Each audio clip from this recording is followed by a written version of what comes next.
Hello and welcome to World Talks here on TVP World. I'm your host, Diana Skaya. The European Union is facing unprecedented challenges, from geopolitical tensions and defense vulnerabilities to economic pressures and the complexities of enlargement. And as Poland prepares to take over the EU Council presidency from January to June 2025, its leadership is going to play a crucial role in shaping the bloc's future, particularly security and defense, economic security and enlargement. Now, to discuss this in more details, I'm pleased to welcome our guest here in studio, Mariam Khotenashvili, Executive Director of the Trans-European Policy Studies Association, who is in Warsaw for TEPSA's Pre-Presidency Conference, which is co-organized by the Jagiellonian University and Visegrad Insight Res Publica Foundation. Mariam, thank you so much for being with us here, and welcome to the program. Thank you for having me. So before we get into these details, walk us through exactly the details of the TEPSA researchers, how they formulate recommendations, and what is happening at this conference today. Well, TEPSA is a network organization. It's comprised of universities and research institutes from 37 European countries. And we are teaming up with our members here, with Jagiellonian University, as you mentioned, to understand better what are the priorities of the Polish presidency, because Poland is taking presidency over in this very crucial time for Europe, and to give our recommendations. Our experts from different member institutes give their recommendations to the Polish presidency. And these recommendations are about competitiveness and growth. This is very important right now for Europe. They are about security and defense, and they are about enlargement.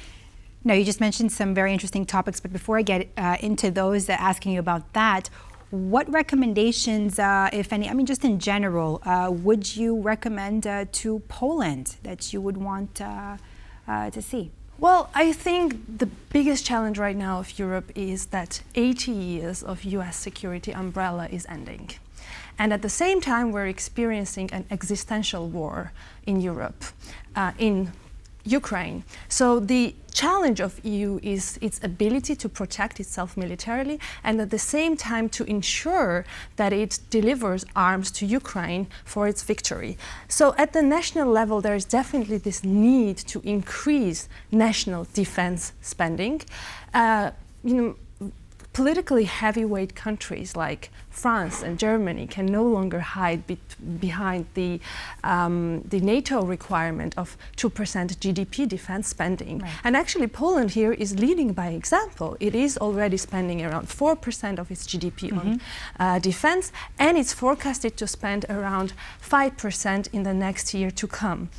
At the same time, there's this need to scale up cooperation at the European level, to have new funding mechanisms for security and defense. But what is very, very important is that we don't get entangled in this kind of long-term planning only, but we understand what is the acute need right now in Ukraine in terms of ensuring its victory. And here I would like to say that Europe really has both wealth and technology to support Ukraine more. There is a huge amount of military stockpiles lying in the warehouses of European countries that could be redirected to Ukraine, and that's not happening. So Europe is not using its potential fully.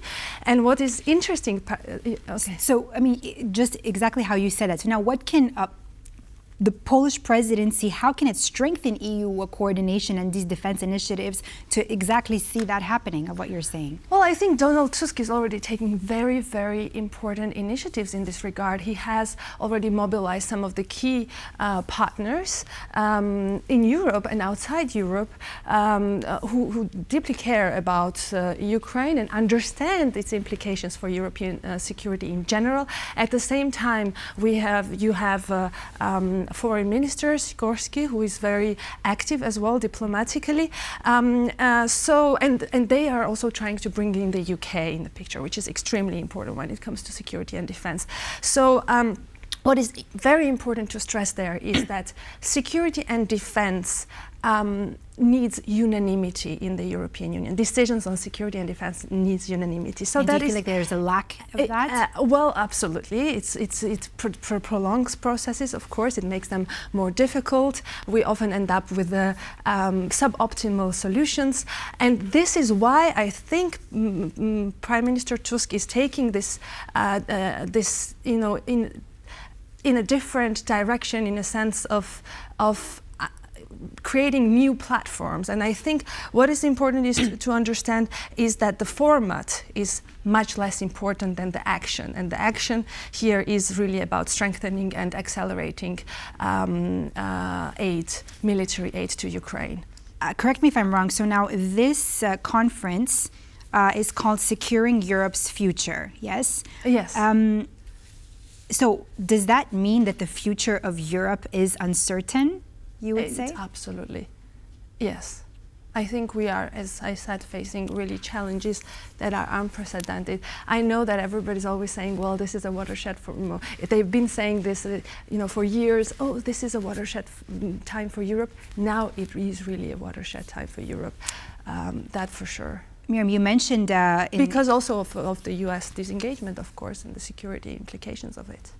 You mentioned at the beginning about the competitiveness. Now, what strategies should the European Union adopt to maintain this competitiveness and economic security in our increasingly volatile global economy, I would say? Well, the context really, really matters here, and the context is the following. In 2023, the European growth was only around 0.4%. And this year it's forecasted to be around 0.9%, a little bit better. But the gap between our growth and the growth of other big powers, such as the US and China, are increasing in the past 20 years. So the problem on top of it might be that now Donald Trump has announced that he might introduce tariffs on the goods coming from the European Union, and US is the biggest trade partner for the EU. So obviously this is really problematic for Europe, and Europe for its growth really needs to break down some of the barriers that are existing in its single market. So the single market really needs to become a real single market. We need to finalize our capital markets union, and we need to finalize our banking union. That's extremely important. The IMF actually recently calculated that the cost for manufacturers, the cost of this legislation, which is not harmonized at the EU level for manufacturers, are around 44%. This is huge, and for services it's 110%. So this really has to be taken into account. And another point I want to stress is the Draghi report. He is really highlighting these needs for investments into the EU economy to foster growth, to foster innovation, to encourage risk-taking. And he is evaluating this as a need to invest 800 billion euros annually in this. And of course, this is huge, but we should not be afraid of it, because most of this can actually come from private investments, and we should be able, as the European Union, to take this huge savings of European citizens that are languishing right now in unproductive assets, and to transfer it into the companies which are able to. So I'm guessing this is definitely going to be part of the recommendations on your list. Mariam, what opportunities and maybe more challenges does the EU face when it comes to enlargement policy, particularly regarding Moldova, the Western Balkans, and Ukraine? Well, Poland definitely recognizes the need for enlargement. It's a big supporter for enlargement.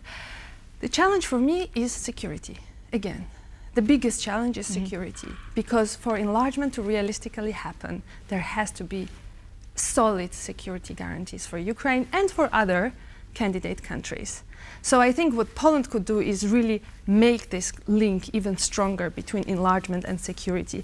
And at the policy level, it must be acknowledged that Russia is really working relentlessly to hinder any enlargement process. They are working relentlessly to derail it. So the success of enlargement process will not be dependent just on the candidate's will or strength or capacity, technical capacity to implement the reforms. It will really depend on the standing, on geopolitical standing of the European Union. Because enlargement really doesn't happen in vacuum. So what about reforms? I mean, you just mentioned Russia. What can you comment on this? Like what kind of reforms or particularly, is this going to be a topic at this conference? Well, Russia is a topic in the sense that security is a topic. So yes. Particularly with the recent missile launches at Ukraine and really changing the diversion of this conflict, if I may. How can the Polish presidency address concerns within the EU about the readiness of candidate countries?